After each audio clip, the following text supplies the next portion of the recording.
আসসালামু আলাইকুম। আমি নাসরিন ব্লগার। আমার আরেকটি নতুন ব্লগ ভিডিওতে সকলকে স্বাগত জানাই। কাছে দূরে যে যেখান থেকে বসে আজকে আমার ভিডিওটি দেখতে শুরু করেছেন, আশা করছি আল্লাহর রহমতে সবাই অনেক ভালো আছেন, সুস্থ আছেন। আলহামদুলিল্লাহ আমরাও বেশ ভালো আছি। আজকের ব্লগটা আমি দুপুর থেকে স্টার্ট করেছি। তো এখানে আমি রান্না করে নিচ্ছি। এখানে আজকে আমি ডিম আলু রান্না করব। আর আজকে আম্মা বাড়িতে নেই, তাই আজকে আমি রান্না করে নিচ্ছি। তো এখানে আমি ডিম আলু ছিলছিলাম। তো আমার মেয়েটাও সাথে চলে আসলো আমাকে একটু হেল্প করার জন্য। তো এই যে আমার মেয়েটাও আমাকে ডিম ছিলে দিল। তো এই যে সবগুলোই ডিম আলু ছিলা হয়ে গিয়েছে। এবার আমি কড়াইয়ে তেল দিয়ে দিয়েছি, তেলটাও গরম হয়ে গিয়েছে। তো তেলে আমি দিয়ে দিলাম অল্প লবণ আর হলুদ দিয়ে দিয়েছি। দিয়ে আমি এখন ডিমগুলোকে ফ্রাই করে নিচ্ছি। ভিডিও দেখতে দেখতে আমার প্রিয় আপু ভাইয়াদেরকে মনে করিয়ে দিচ্ছি, এখন পর্যন্ত যদি আমার ভিডিওটির সাথে থেকে থাকেন প্লিজ একটা লাইক দিয়ে দিবেন। আপনাদের একটা লাইক কিন্তু আমাকে পরবর্তী ভিডিও বানাতে উৎসাহিত করে, আর আমার ভিডিওটি আরও নতুন নতুন আপু ভাইয়াদের কাছে পৌঁছে যেতে সাহায্য করে। তো প্লিজ একটা লাইক দিয়ে দিবেন।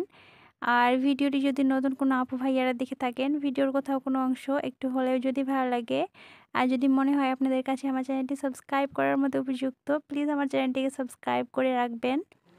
আর অল অপশনটিকে অন করে রাখবেন, যাতে করে আমার ভিডিও ছাড়া মাত্রই আপনার কাছে নোটিফিকেশন চলে যাবে আর আপনি আপনার সময় সুযোগ মতো আমার ভিডিওটি দেখে নিতে পারবেন। তো এই যে আমার ডিমগুলো ফ্রাই করা হয়ে গিয়েছে, তো আমি একটা বাটিতে উঠিয়ে নিয়েছি। আর এখানে আমি তেল আবারও দিয়ে দিলাম, দিয়ে আমি এখানে আলুগুলো দিয়ে দিলাম, দিয়ে আমি পেঁয়াজ বাটা দিয়ে দিয়েছি, সব রকম মশলা দিয়ে দিলাম, লবণ হলুদ আর মরিচের গুঁড়ো দিয়ে আমি এখন কষিয়ে নিচ্ছি আলুটাকে।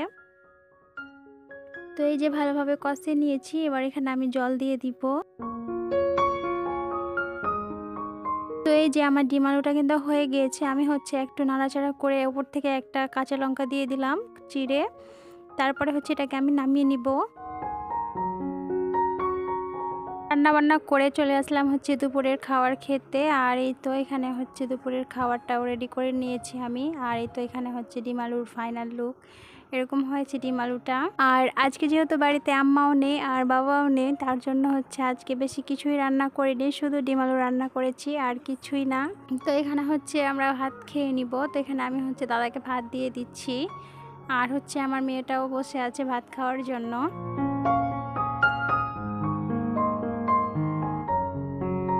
তো এই যে দাদাকে ভাত দিয়ে দিলাম, আর ছিল সাথে লেবু দিয়ে দিলাম। আর এই যে এখন দিয়ে দিচ্ছি সবজিটা, ডিম আলুর সবজিটা। তো ডিম আলুর সবজিটা ভালোই হয়েছিল রান্না, দাদা বলছিল। তো এখানে দিয়ে দিলাম দাদাকে। আর দাদা কিন্তু ভিডিওর সামনে মোটেই আসতে চায় না, কিন্তু আমার জোর করে আমি নিয়ে আসি। কি করব, আসলে সেরকম ভিডিও করার মতো আমার কেউ নেই। তো এই তো দাদা খাচ্ছে, আর সাথে আমার মেয়েটাকেও দিয়ে দিলাম, আমার মেয়েটাও খাচ্ছে। এদিকে আমিও খেয়ে নিচ্ছি।